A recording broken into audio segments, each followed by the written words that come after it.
ษาปัญหาให้ทันท่วงทีเมืองไทยจะพัฒนากว่านี้รายการดีๆคดีโลกคดีธรรมขอรำพันบรรยายความคิดเครื่องหมายแห่งสีทั้งสามงามถนัดขาวคือบริสุทธิ์สีสวัสดิ์หมายพระไตรรัตน์และธรรมะคุมจิตไทยแดงคือโลหิตเราใสซึ่งยอมสละได้เพื่อรักษาชาติศาสนาน้ำเงินคือสีโสภา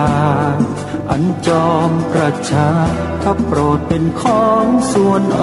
งค์จากริ้วเข้าเป็นไตรรงค์จึงเป็นสีธงที่รักแห่งเราชาวไทย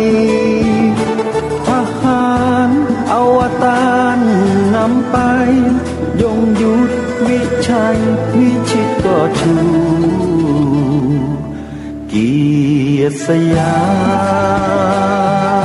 ม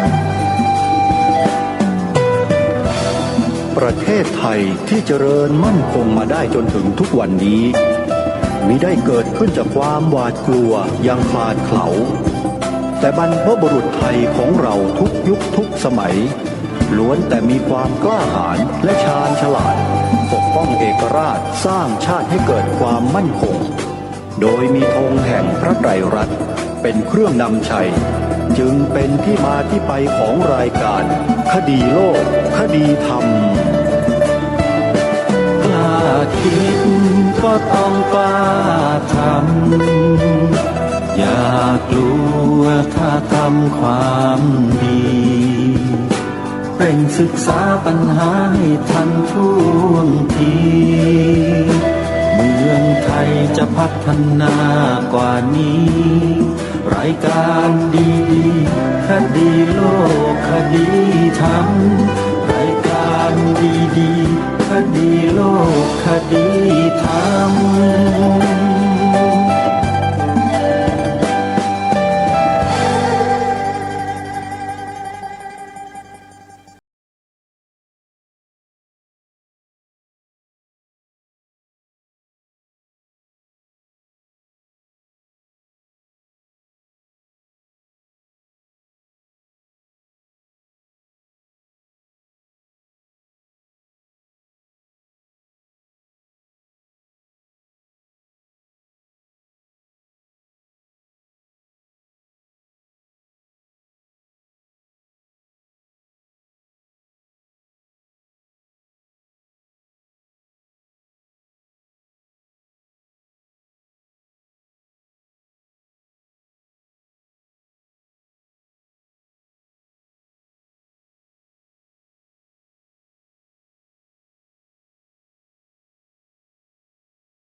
มาพบกับท่านผู้ฟังเป็นปกติ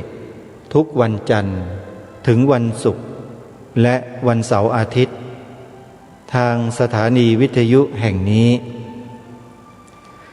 ท่านผู้ฟังสามารถใช้โทรศัพท์มือถือดาวน์โหลดแอปพลิเคชันเพื่อติดตามรับฟังรายการนี้ได้ทุกวันแอปพลิเคชันชื่อว่าสมาพันธ์สื่อวิทยุพระพุทธศาสนาอาเซียนดาวน์โหลดแล้วบอกให้ผู้อื่นได้ดาวน์โหลดตามท่านผู้บอกจะได้บุญเพิ่มขึ้นวันนี้รายการคดีโลกคดีธรรม จะได้นำบทธรรมบรรยายซึ่งพระอาจารย์มหาสมสิริปัญโยผู้ที่ได้ล่วงลับไปแล้วนั้นได้ทำการบรรยายทิ้งไว้ให้แก่พวกเรารุ่นหลังได้หันมาศึกษาเรียนรู้ในสิ่งที่ท่านได้บรรยายเอาไว้ด้วยกันวันนี้หัวข้อชื่อเรื่อง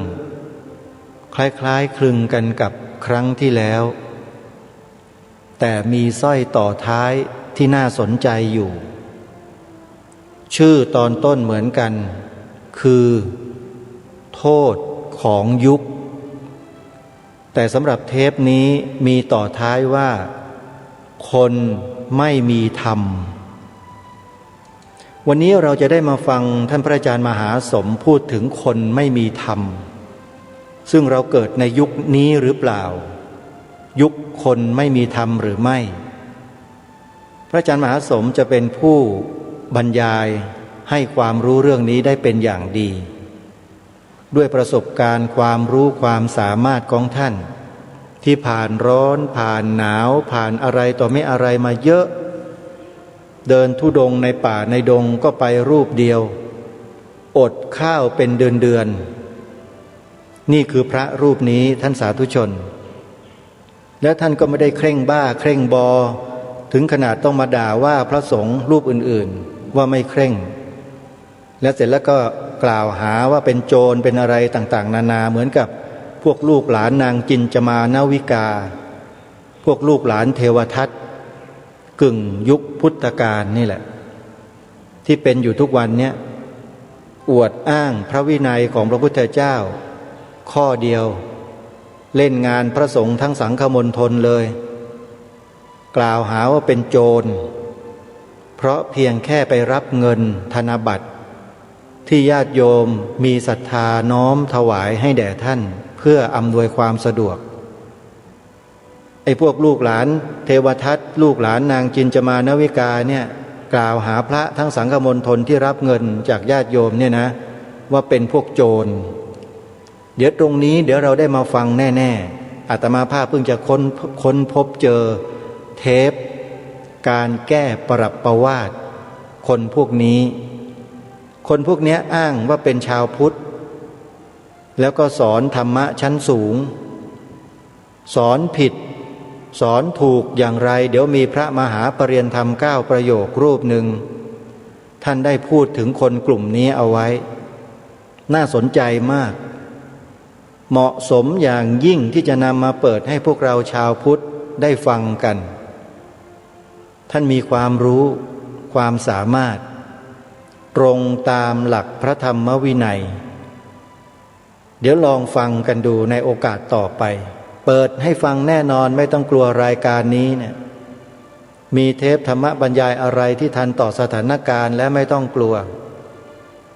รายการคดีโลกคดีธรรมไม่เคยทิ้งประเด็นพวกนี้ถึงแม้ว่าสื่ออื่นๆจะมองไม่เห็นคุณค่าของครูบาอาจารย์เหล่านี้ที่ออกมาแสดงมากล่าวแก้ปรับประวาทบุคคลพวกนี้ก็ตามแต่เราในฐานะเป็นสื่อทางพระพุทธศาสนาโดยเฉพาะอาตมภาพเป็นผู้นำทางด้านจิตและวิญญาณของพุทธบริษัทในฐานะที่เป็นพระสงฆ์ก็ต้องนำมาบอกให้กับพวกเราได้รับรู้รับทราบว่าพวกลูกหลานนางจินจมานวิกาและลูกหลานเทวทัตที่ทำลายสงฆ์อยู่ทุกวันเนี้ยใช้วาจาใช้คำพูดต่างๆนานาอ้างพระวินัยอ้างพระไตรปิฎกอ้างคำสอนพุทธเจ้าแล้วก็มาใส่โคลนสาดโคลนทำลายพระสงฆ์ในยุคปัจจุบันเนี้ย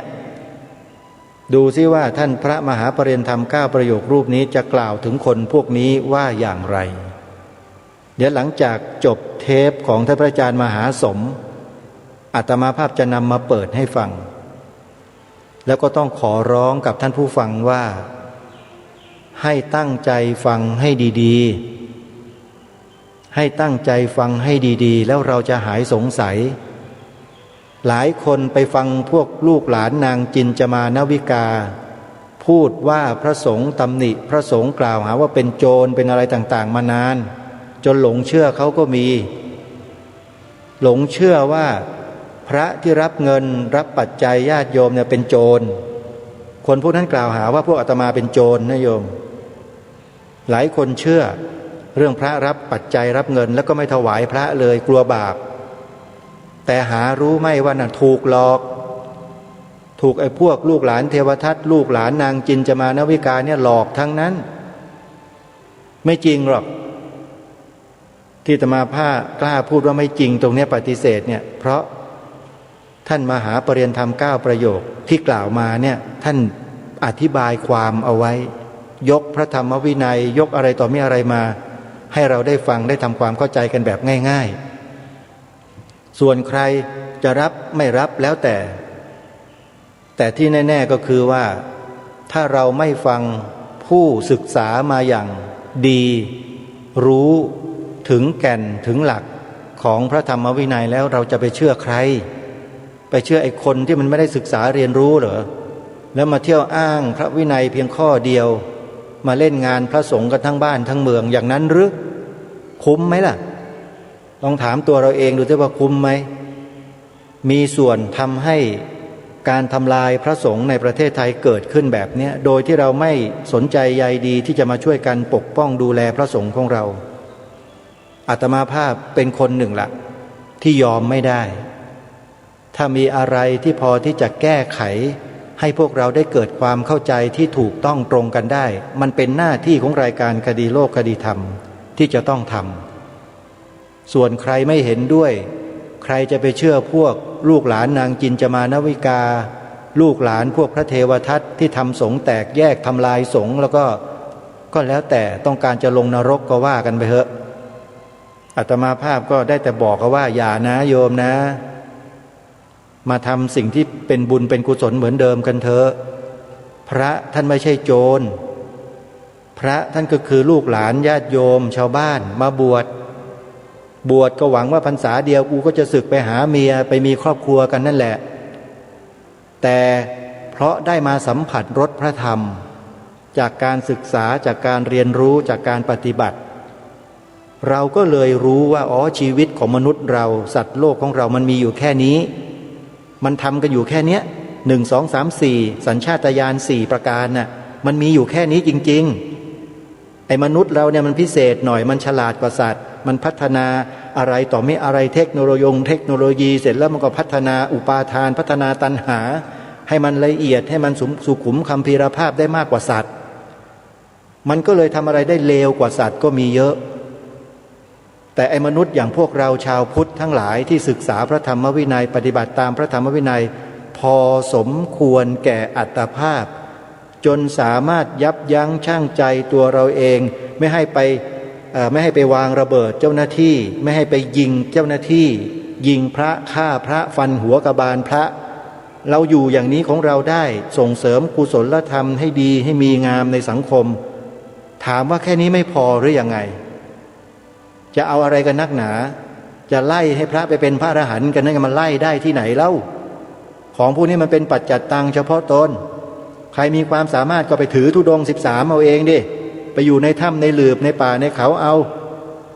พระพุทธเจ้าไม่ได้บังคับซะหน่อยอีพวกนี้มันเป็นใครก็ไม่ทราบเหมือนกันมันมาจากขุมไหนก็ไม่รู้แล้วมันก็มาแอบอ้างพระวินัยของพระพุทธเจ้ามาจับผิดพระและไอ้พระเราบางรูปไม่ว่าหัวงอกหัวขาวหัวดำอะไรก็แล้วแต่เธอก็คล้อยตามเขาไปอีกนั่นไปเป็นอย่างนั้นซะอีกเอาอกเอาใจพวกนี้เพราะฉะนั้นรายการคดีโลกคดีธรรมเดี๋ยวได้นำสิ่งเหล่านี้มาเปิดให้พวกเราฟังแล้วจะเข้าใจกันเปิดแน่นอนนะอะไรที่เป็นการแก้ปัญหาแนวความคิดผิดของคนในสังคมที่กำลังเกิดมีขึ้นจากการกระทำของพวกลูกหลานนางจินจามานวิกาทำแน่เพราะเราเกิดมาเนี่ยเพื่อแก้ไขไม่ใช่เกิดมาเพื่อทำลายส่วนใครมันทำหน้าที่ทำลายก็ให้มันทำไปเรามีหน้าที่แก้ไขเราก็แก้ไปแก้ไขในสิ่งผิดจำบทเพลงพระราชนิพนธ์ของรัชกาลที่9ได้ไหมท่านความฝันอันสูงสุด ขอฝันใฝ่ในฝันอันเหลือเชื่อ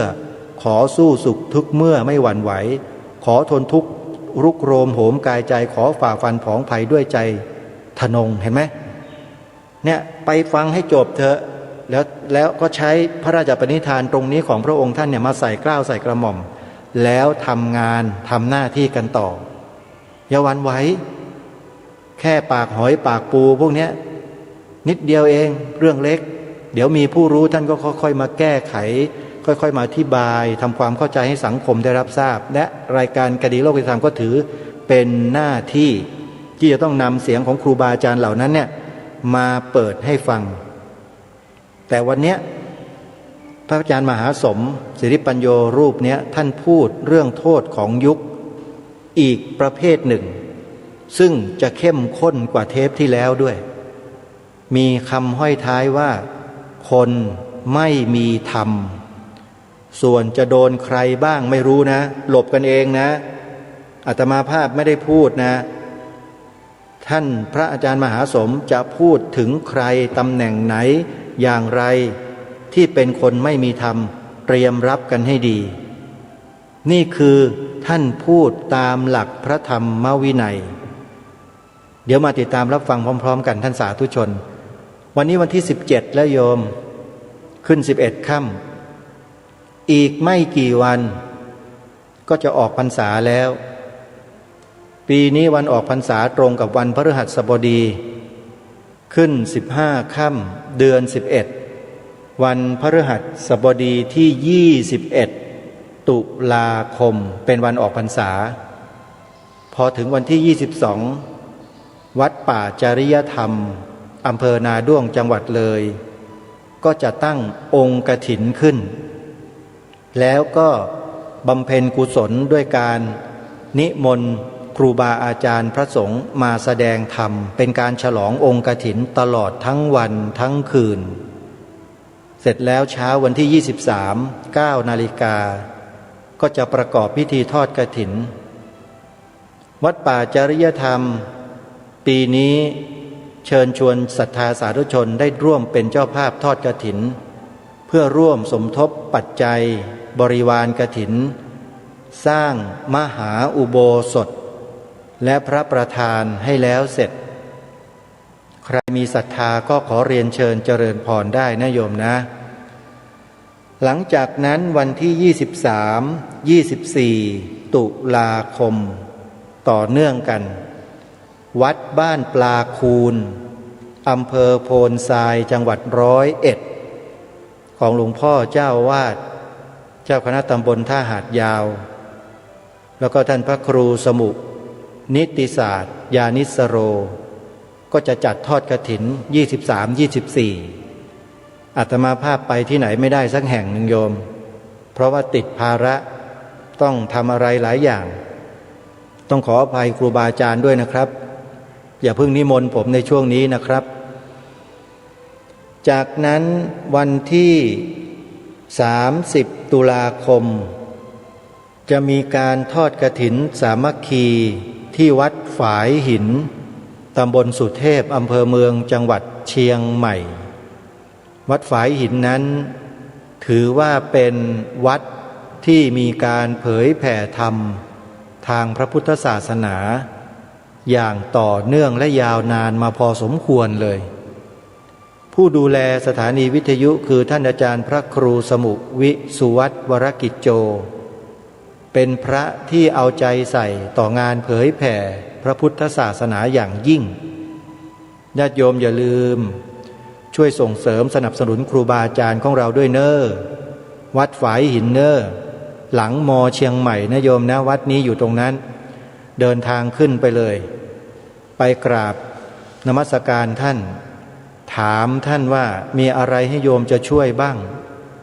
โอ้เยอะแยะเลยโยมวัดฝายหินมีอะไรจะต้องให้ญาติโยมช่วยเยอะอย่าลืมนะ30 ตุลาคมวัดฝายหิน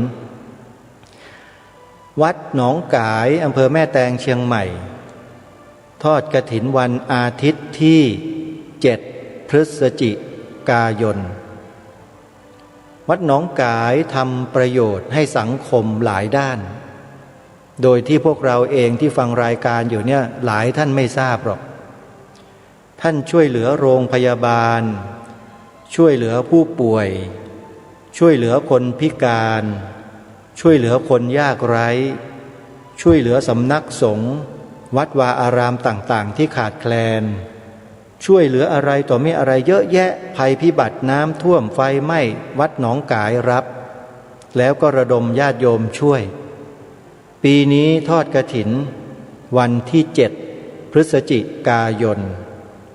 ร่วมสมทบปัจจัยบริวารกฐินสร้างอุโบสถรูปทรงเจดีย์พุทธคยาใครที่จะร่วมบุญก็ติดต่อที่วัดหนองกายทางเพจทางเฟซบุ๊กได้เลยรายละเอียดอยู่ในนั้นโยมแล้วก็อย่าลืมนะวัดหนองกายยังมีภาระซื้อที่ดินเข้าวัดถ้าไม่ซื้อเดี๋ยวมีนายทุนใหญ่ข้ามชาติข้ามศาสนามาซื้อกว้านซื้อหมดไม่มีเหลือเลยเพราะฉะนั้นวัดหนองกายมองเห็นว่าสิ่งเหล่านั้นจะเป็นภัยคุกคามชาวอำเภอแม่แตงวัดหนองกายจึงประกาศเชิญชวนญาติธรรมช่วยกันตารางวาละ500 บาทโยม500 บาทโยมช่วยให้ศาสนาพุทธทางแม่แตงที่วัดหนองกายเนี่ยมีกำลังที่จะเผยแผ่ธรรมได้ดียิ่งขึ้นโยมช่วยนะวันที่7 พฤศจิกายนเนี่ยจะทอดกฐินและใครสนใจก็เข้าไปในเพจดูรายละเอียดแล้วก็โทรติดต่อได้เลยวัดต่อมาคือวัดอารามมงคลไปที่วัดศรีอุดมวงศ์ก่อนวัดศรีอุดมวงศ์ตำบลศรีสงครามอำเภอวังสะพุงจังหวัดเลยท่านอาจารย์พระครูดมวรานุวัฒน์กำลังสร้างอุโบสถทาด้วยสีทองคำทั้งหลัง2 ชั้นบอกว่าปีนี้ญาติโยมช่วยกันสร้างให้เสร็จหน่อยเด้อโยมเด้อทอดกฐินปีนี้เด้อ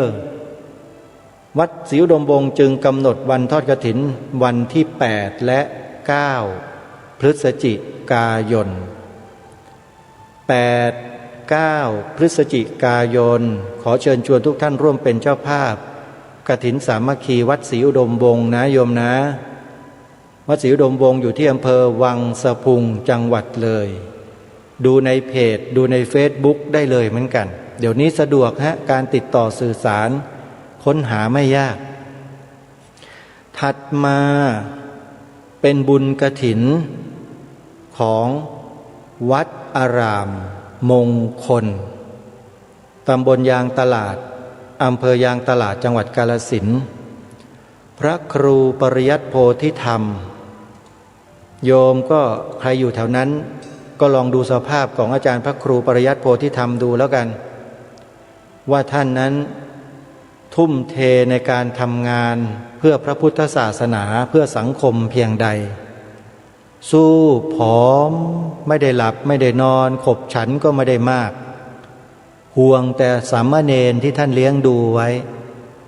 เพราะว่าที่วัดอารามมงคลเนี่ยตั้งเป็นสำนักเรียนพระปริยัติธรรมแผนกสามัญเพื่อช่วยเหลือลูกหลานญาติโยมที่ยากจนไม่มีทุนในการส่งเข้าเรียนในระบบปกติท่านอาจารย์พระครูก็เลยชวนให้ลูกหลานเหล่านั้นน่ะมาอยู่วัดมาบรรพชาเป็นสามเณรแล้วก็เรียนปริยัติสามัญกันท่านก็ทรงให้เรียนกันจนจบหลายต่อหลายรุ่นแต่ท่านเองก็จะจบเหมือนกันถ้าหากญาติโยมไม่ไปช่วยท่านเนี่ยเพราะฉะนั้นปีนี้โยมทอดกฐินนะวัดอารามมงคลวันที่13 14 พฤศจิกายนไปร่วมบุญกันให้เยอะๆพี่น้องชาวมหาสารคาม101ขอนแก่นสุรินทร์ใกล้เคียงไปนะโยมนะอีกวัดหนึ่งที่ทางสถานีโทรทัศน์ดีทีวีจะไปจัดทอดกฐินปีนี้นั่นก็คือวัดสามชุกตำบลสามชุกอำเภอสามชุกจังหวัดสุพรรณบุรีปีนี้หลวงพ่อพระครูสุวรรณวิจิตร เปิดไฟเขียวให้ดีทีวีมาทอดกฐินที่วัดสามชุกมาเป็นผู้ดำเนินการเลยโดยหลวงพ่อจะเป็นที่ปรึกษาใหญ่ให้พูดง่ายๆว่าเจ้าอาวาสวัดสามชุกหลวงพ่อพระครูสุวรรณวิจิตรเนี่ยท่านเปิดไฟเขียวให้ดีทีวีมาดำเนินการได้เลยลูกศิษย์ลูกหาคณะกรรมการวัดยินดีต้อนรับเต็มที่ดีทีวีจะเชิญชวนญาติโยมเนี่ยไปร่วมทอดกฐินสามัคคีที่วัดสามชุกปีนี้ด้วยกันเยอะๆไปนะโยมนะ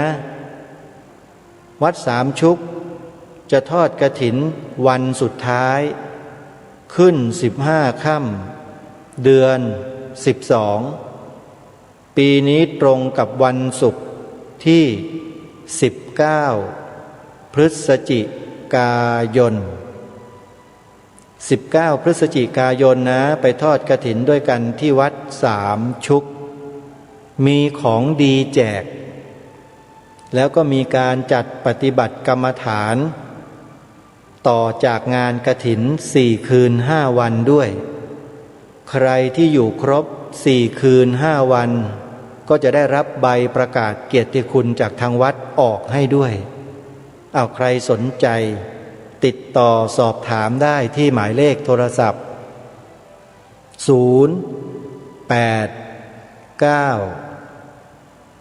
000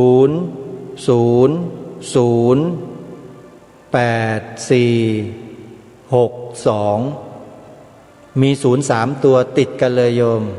089 000 8462เป็นหมายเลขโทรศัพท์ของวัดสามชุกส่วนอาตมาภาพเองไม่ได้จัดทอดกฐิน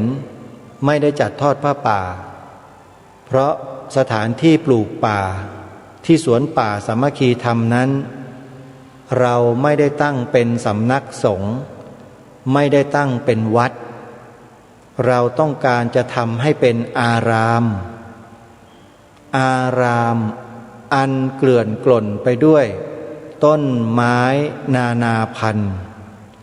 พูดง่ายๆก็คือปลูกป่านั่นเองโยมเน้นการปลูกป่าอาตมาภาพดำเนินการก็ต้องมีค่าใช้จ่ายถ้าหากญาติโยมท่านใดจะสนับสนุนอาตมาภาพก็ขอเรียนเชิญเจริญพรได้สามารถโอนปัจจัยเข้ามาร่วมทำบุญได้ที่ธนาคารไทยพาณิชย์สาขาบางลำพูเลขบัญชี114214987ชื่อบัญชีพระปลัดนรงฤทธิ์อาตมาภาพดำเนินการเองก็ขอให้ญาติโยมสาธุชนได้มีส่วนร่วมนะโยมนะสำหรับเบอร์โทรศัพท์ที่จะโทรพูดคุยกับอาตมาภาพโดยตรงหมายเลข094-662-6935อนุโมทนาสาธุเอาละท่านผู้ฟังพูดถึงข่าวประชาสัมพันธ์กันมานานพอสมควรเหลือเวลาอีกไม่มากเดี๋ยวเราไปฟังธรรมบรรยายของพระอาจารย์มหาสมอีกเรื่องหนึ่งที่น่าสนใจมากโทษของยุคคนไม่มีธรรมจะโดนใครบ้างอย่างไรนั้นเตรียมตัวกันไว้ให้ดีติดตามรับฟังพร้อมๆกันได้ณบัดนี้โลกจะลุกเป็นไฟไม่มนุษย์ผีจะผุดขึ้นนั่งบัลลังก์เหลืองพวกมารเปรตจะไปชิดคิดครองเมืองนู้คุยเคืองจะหันสู้กับเสือลายทางเข้าคุกจะสะอาดเกินคาดหมายทางเข้าวัดก็จะกลายเป็นป่าเสือหินจะลอยขึ้นเหนือน้ำเป็นดั่งเรือสุดเหลือเชื่อเพราะน้ำเต้านั้นจมลงเกลือจะเหม็นนอนจะขึ้นจนหน้าเศร้าส่วนหมาเน่าส่งกลิ่นหอมคนตอมหลาย ค่าของเพชรก็จะเป็นดังเม็ดทรายหาความหมายค่าของคนจนไม่มีนะโมตัสสะภะคะวะโตอะระหะโตสัมมาสัมพุทธัสสะนะโมตัสสะภะคะวะโตอะระหะโตสัมมาสัมพุทธัสสะนะโมตัสสะภะคะวะโตอะระหะโตสัมมาสัมพุทธัสสะกาเลนะธัมมสวนังเอตมังคลมุตตมันติขอแสดงความเคารพขอโอกาสคณะสงฆ์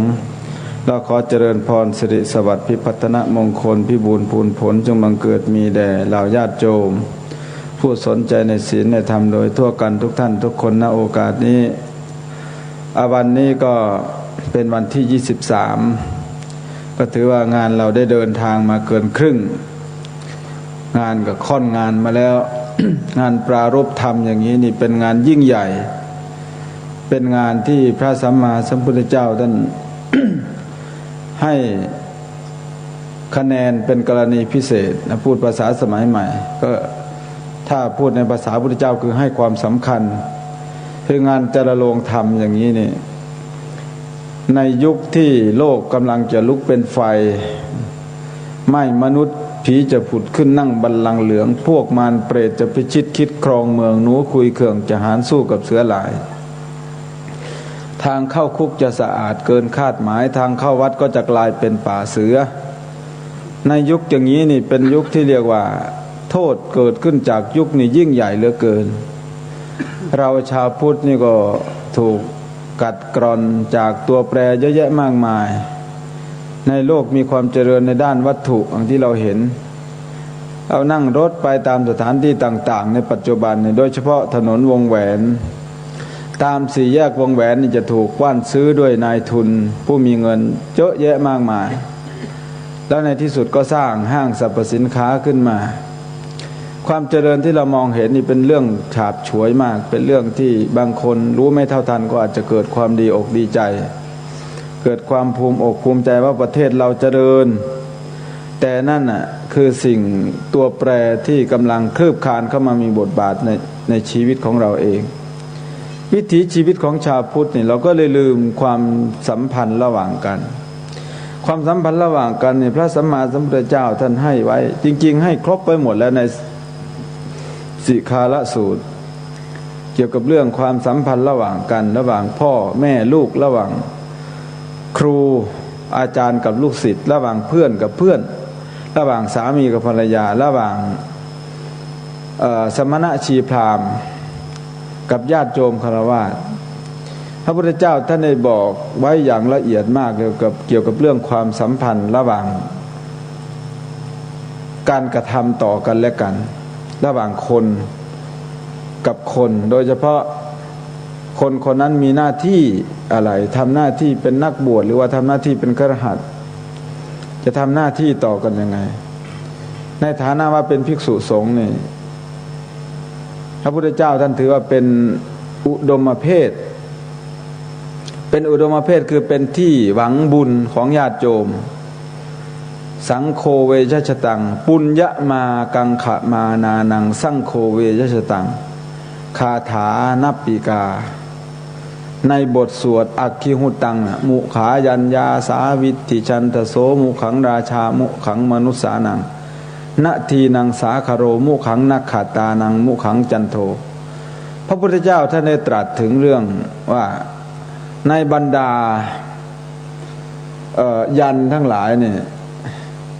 ก็ดีในบรรดาการบูชาทั้งหลายก็ดีในบรรดาความยิ่งใหญ่ของห้วงหน้าภาอากาศก็ดีท่านก็เล่าไปว่าความร้อนแรงให้ความร้อนตอนกลางวันก็ไม่มีใครเกินดวงอาทิตย์ดวงจันทร์ก็เป็นใหญ่ในหมู่ดาวแม่น้ำก็ยิ่งใหญ่เกินมหาสมุทรไปไม่มีในเรื่องของฉันก็ไม่มีอะไรจะเกินสาวิตรีฉันไปได้ท่านพูดอย่างนั้นตรัสอย่างนั้นทีนี้ก็ พระองค์ก็มาสรุปเอาว่าถ้าโยมต้องการบุญล่ะหวังบุญล่ะจะหวังจากใครก็ต้องหวังจากภิกษุสงฆ์สังโฆเวชชตังมุขังปุญญมากังขมานานังเหล่าญาติโยมอุบาสกอุบาสิกาเนี่ยเมื่อหวังบุญจะหวังจากที่ใด พระองค์ก็บอกว่าสงฆ์นี่แหละเป็นหัวหน้าของบุคคลผู้หวังบุญสังโฆสัพพโลกัสสะอสะทิสังปุญญวิรูหานัฏฐานังอัตถกถาท่านให้นิยามไว้อย่างนี้สงฆ์เป็นที่ปลูกบุญไม่มีที่อื่นเสมอเหมือนคือเราจะไปปลูกบุญที่ใดก็ได้แต่ว่ามันไม่เหมือนกับมาปลูกกับภิกษุสงฆ์องค์พระเจ้าเพราะว่าพระสงฆ์องค์พระเจ้านี่เป็นผู้ที่ไม่มีบ้านเป็นผู้ไม่มีบัญญัติเป็นผู้ไม่มีเรือนอาคารสมาอนาคาริยังปัปปจิตาเป็นผู้มีศรัทธาออกบวชจากเรือนไม่เกี่ยวข้องด้วยเรือนแล้วเพราะว่าเป็นผู้เป็นประธานองค์กรกลางโดยแท้คือสงฆ์เนี่ยเป็นผู้ไม่มีอคติเป็นผู้วางตัวเป็นกลางเป็นนักบวชเป็นผู้สละแล้วซึ่งโลกดังนั้นจึงอยู่แบบที่เราว่าเป็นผู้บริสุทธิ์ผุดผ่องอย่างไรก็ตามคำพูดนี่มันยังเป็นโครงสร้างอยู่แต่ทีนี้โครงสร้างอันนี้กำลังถูกกัดกร่อนไปปัจจุบันนี้โดยเฉพาะองค์กรสงฆ์ของเราเนี่ยหน้าที่ของสงฆ์เนี่ยของเราก็จะเรียกว่าคะแนนนี่ไม่ผ่านแล้วในปัจจุบันเมื่อวานเนี่ยเราได้ฟังปัญหาอาจารย์ดุสิตท่านพูดว่ากลับมาจากกรุงเทพประชุมมีการประชุมลับมีการเวิร์กช็อปกับคณะสงฆ์พระผู้ใหญ่แล้วก็นักการเมืองบางกลุ่มซึ่งตอนนี้ก็ยังจงรักภักดีต่อพุทธศาสนาอยู่ก็มาร่วมประชุมกันพระเถระผู้ใหญ่ท่านก็ตื่นกำลังตื่นงัวเงียขึ้นมาคือแต่ก่อนนั้นท่านไม่ได้ท่านจะยกมือข้างขวาขึ้นตลอดว่าอย่าเอาเรื่องยุ่งมาพูดเวลาพระผู้น้อยพูดก็ดีเวลามีนักการเมืองไปขอร้องขอในบางสิ่งบางอย่างให้ท่านออกเป็นแม่ทัพหน้าท่านก็จะยกมือขวาขึ้นว่าอย่าเอาเรื่องวุ่นมาพูดท่านจะยกมืออย่างนี้ตลอดปัจจุบันนี้ไม่ยกมือแล้วท่านใช้คำว่าอนุโมทนาแล้วตอนนี้อันนี้แหละคือนิมิตหมายอันดีแล้วทีนี้ท่านอนุโมทนาแล้วอนุโมทนาเมื่อวานนี้เราได้ฟังกันอันญาติโยมที่นั่งอยู่ข้างหลังนี่ก็สมควรจะดีใจบัดนี้พระสงฆ์เราจะลุกขึ้นปกป้องพุทธศาสนาของเราแม้กระทั่งญาติโยมเองบทบาทของญาติโยมในปัจจุบันยิ่งเลือนลางมากความเป็นพุทธมามกะของเราเนี่ยแต่ก่อนเรามักจะพูดกันว่าเป็นชาวพุทธแต่ในใบทะเบียนบ้านในบัตรประชาชนปัจจุบันไม่มีแล้วนะในใบทะเบียนบ้านก็ไม่มีแล้วเขาลิดออกไปหมดแล้วแหละเราไม่ต้องไปอ้างแล้วว่าเป็นชาวพุทธแต่ในใบทะเบียนบ้านเดี๋ยวนี้ไม่มีแล้วทะเบียนบ้านสมัยใหม่สมัยทะเบียนบ้านเล็กๆนี่ไม่มีแล้วช่องศาสนาไม่มีแล้วบัตรประชาชนก็ไม่มีแล้วคำว่าพุทธก็ไม่มีแล้วจะถูกตัดออกไปหมดขณะเดียวกันนี่องค์กรการทำหน้าที่ศาสนาของศาสนาอื่นเขาแข็งมากการที่เราจะไปผลิตสินค้าอะไรขึ้นมาสักอย่างหนึ่งนี่ถ้าเป็นของยุโรปเขาก็ต้องมี ISO International Standard Organization International Standard Organization ก็คือสัญลักษณ์เขาเรียกว่าสัญลักษณ์พวกนี้มันเป็นการขู่ต่างชาติได้เป็นการผ่านอย่างน้อยก็ต้องผ่านหัวเมืองทีนี้ถ้าทางอเมริกามันก็จะมี301 Special พวกนี้เขาจะมีตาสัญลักษณ์ของเขาถ้าเป็นของศาสนาอิสลามเนี่ยมันจะเป็นฮาลาลตราฮาลาลท่านจะเห็นไหมครับไอตัวคือขี้กระตืออยู่ในปลากระป๋องมั่งอยู่ในห่อมาม่าอยู่ในห่ออะไรน่ะตราสัญลักษณ์อันนี้แหละปัจจุบันนี้กำลังแย่งชิงกันในระดับตลาดโลกตรงกันข้ามศาสนาพุทธของเราทีนี้จะหาผู้ปกป้ององค์กรสงฆ์ก็ไม่มีหาผู้ปกป้องศาสนาตนเองก็ไม่มีเขาบอกให้ยกพุทธรูปออกก็ยกออกไป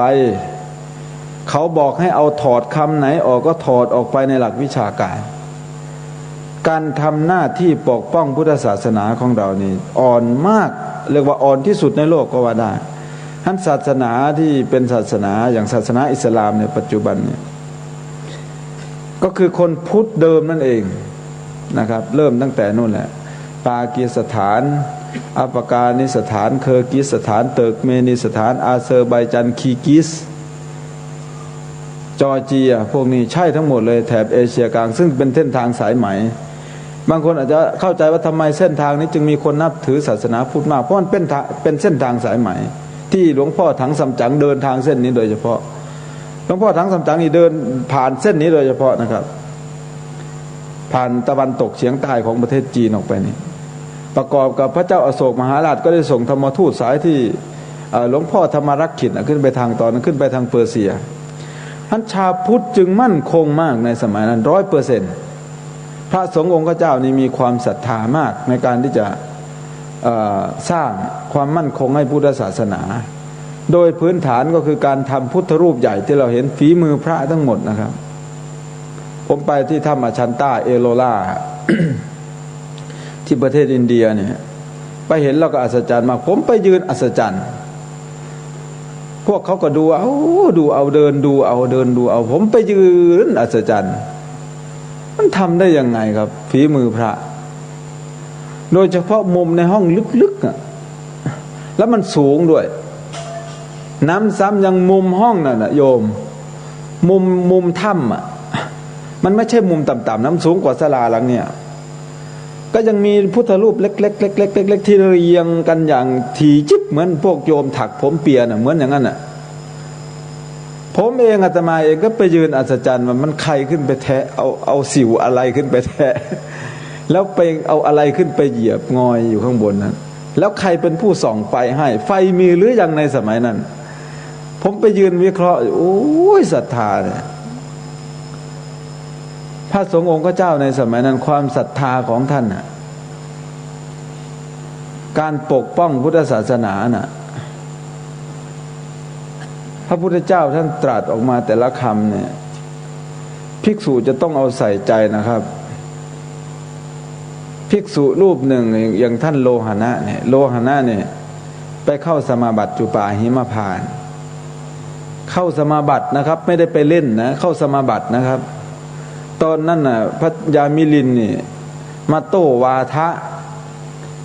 กับพระภิกษุสงฆ์นี่พระอรหันต์ก็โต้ไม่ได้นะครับพระยามิลินนี่เก่งมากหรือพระยาเมทันเดอร์นี่เป็นคนเชื้อสายกรีกเป็นพระราชากรีกคนแรกที่นับถือศาสนาพุทธมาโต้วาทะกับพระนาคเษนนี่พอเจอหน้ากันก็แสดงภูมิทันทีเลยพระคุณเจ้าตอบปัญหาผมหรือยังตอบแล้วโยมตอบว่ายังไงเอาแล้วโยมถามว่ายังไง เจอกันปรากฏชัดกันเลยคือทดสอบปัญญากันเลยนั่นน่ะปรากฏว่าคณะสงฆ์ก็ประชุมกันได้รับผลกระทบจากการถามปัญหาจากพระยามิลินว่าตอนนี้เราจะทำยังไงหนีเข้าป่าหมดแล้วพระอรหันต์ยังมีพระองค์ไหนยังไม่มาประชุมจะแก้ปัญหายังไงก็มีพระโลหณะรูปหนึ่งยังไม่เข้ามาภิกษุรูปนั้นยกมือขึ้นหัวยังมีพระรูปหนึ่งยังไม่มายังไม่เข้าที่ประชุมองค์ไหนพระโลหณะเถระไปตามมาพอตามมาถึงอะไรถามว่ากิงนุโขอาวุโสโรหณะสาสเนสุพิชชันเนสุตะวังนะอุตสหสินะปัสสสิสังคัสสะกิงกรณียานิท่านโลหณะผู้มีอายุท่านไม่รู้จักหรือว่าตอนนี้ศาสนากำลังได้รับผลกระทบกำลังเดือดร้อนทำไมท่านไม่ขนขวายกิจของสงฆ์ไปเข้าฌานสมาบัติอยู่เห็นไหมครับปรากฏว่าท่านก็นั่งสำรวมขนาดว่าไปเข้าฌานสมาบัตินะครับไม่ได้ไปเล่นนะไม่ได้ไปเล่นบั้งไฟนะไม่ได้ไปชนไก่นะไม่ได้วิ่งหาหางบั้งไฟเหมือนเดี๋ยวนี้นะวันเสาร์อาทิตย์วิ่งหาหางบั้งไฟไม่ได้ไปหาหางบั้งไฟเลยท่านไปเข้าสมาบัติอยู่ปรากฏว่าถูกสงฆ์ทำโทษท่านก็ยอมให้ไปเอาเอานาคเษนมาบวชตอนนั้นนาคเษนอยู่บ้านชังคละหมู่บ้านชังคละเนี่ยชื่อตามชื่อหัวหน้าหมู่บ้านชังคละพราหมณ์เป็นเด็กน้อยคนหนึ่งซึ่งเป็นลูกของพราหมณ์ยังไม่ได้นับถือศาสนาพุทธต้องไปเวียนเอามาบวช ไปยืนอยู่หน้าบ้านของชังคละพราหมณ์คนตั้ง7 ปีกับ10 เดือนนั่นคือการเอาภาระเอาธุระแต่ในปัจจุบันนี้เรามาดูบทบาทของพวกเราชาวพุทธนี่โดยเฉพาะคณะสงฆ์เราเนี่ยผมว่าผมรู้สึกมันมีหลายสิ่งหลายอย่างความรู้สึกเกิดขึ้นญาติโยมเองก็เหมือนกันญาติโยมยิ่งหนักว่าพระเราหนักญาติโยมหนักกว่าพระอีกญาติโยมอยู่ข้างหลังก็พากันฟังไว้เด้ออาตมาว่าพระนี่ถึงจะชั่วจะเลวยังไงก็ยังดีกว่าโยมหัวแถวๆเลยเพราะว่านี่คือแนวหน้าดังนั้นการที่จะด่าจะว่าพระนี่อย่าไปด่าท่านมีอะไรก็คุยต้องเรียกผู้ใหญ่บ้านลงมาก็คุยกันเป็นกิจลักษณะเตือนท่านถ้าท่านออกนอกลู่นอกทางนิดๆหน่อยๆก็เตือนกันอย่าไปเที่ยวด่าเที่ยวพูดลับหลังเป็นลือเราไม่รู้ปัญหาและการด่าพระนิยมอย่าลืมว่ามันบาปนะบาปถึงพระจะเลวยังไงก็ตามโยมด่าไม่ได้จะต้องมาคุยกันจริงๆเพราะพระนี่เป็นอุดมเพศในหลวงนี่โยมในหลวงเราเนี่ยรัชกาลที่9เนี่ยเอาเป็นว่าทุกรัชกาลกันแล้วกันแต่ที่ยกตัวอย่างรัชกาลที่9เพราะพระองค์ยังทรงพระชนอยู่พวกเราก็เห็นวิถีชีวิตการดำเนินชีวิตของพระองค์นี่จะเคารพมากพระสงฆ์องค์เจ้าเนี่ยถ้าสมมติว่าพระองค์เสด็จดำเนินมาณที่นี้พระองค์จะกราบพระสงฆ์แต่โยมลองเปรียบเทียบดูกับโยมเองในปัจจุบันเนี่ยโดยเฉพาะผู้นำเป็นผู้ใหญ่บ้านเป็นกำนันเป็นอบตเป็นนายอำเภอบางทีถ้านายอำเภอมานี่ผู้ใหญ่บ้านกำนันอบตจะให้ความเคารพมากกว่าพระสงฆ์ทั้งที่เป็นโยมด้วยกันเขาจะเคารพนายเขามากกว่าเคารพพระสงฆ์คือเขาไม่เข้าใจว่าอันใดควรเคารพอันใดไม่ควรเคารพเราก็ไม่ใช่ว่าจะไปดูหมิ่นนายเราหรอกแต่ว่าก็เคารพในฐานะที่เป็นนายแต่พระสงฆ์นี่ต้องยกไว้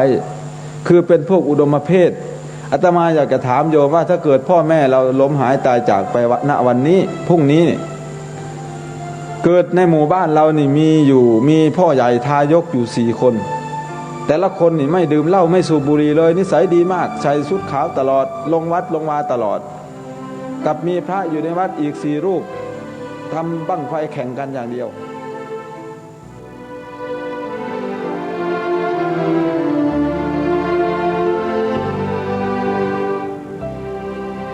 ท่านสาธุชนผู้ฟังเสียดายเวลาของรายการของเราหมดลงในช่วงนี้ก็เลยต้องขอยกยอดเนื้อหาการบรรยายของพระอาจารย์มหาสมไปเป็นวันพรุ่งนี้นะโยมนะกำลังถึงประเด็นที่น่าสนใจทีเดียวเกี่ยวกับเรื่องฆราวาสที่เป็นผู้นำส่วนท้องถิ่นกับพระสงฆ์4 รูปที่ท่านเล่นบั้งไฟพระอาจารย์มหาสมกำลังถามสังคมกำลังถามพวกเราที่เป็นผู้ฟังทั้งหลายพอดีเวลาหมดลงก่อนเดี๋ยววันพรุ่งนี้มาฟังย้อนหลังเล็กน้อยมาจนถึงตอนนี้แล้วเราจะได้ทราบรายละเอียดอย่างแท้จริงอีกครั้งหนึ่งสำหรับวันนี้เวลาของรายการหมดลงแล้วอาตมาภาพต้องขอสมมุติยุติรายการไว้แต่เพียงเท่านี้ไว้พบกันใหม่ในวันต่อไปขอความสุขสวัสดีในธรรมแห่งองค์สมเด็จพระบรมศาสดาสัมมาสัมพุทธเจ้าจงปรากฏเกิดมีขึ้นในจิตใจของท่านผู้ฟังทุกท่านทุกคนเทินขอเจริญพรกล้าคิดก็ต้องกล้าทำอย่ากลัวถ้าทำความดีเป็นศึกษา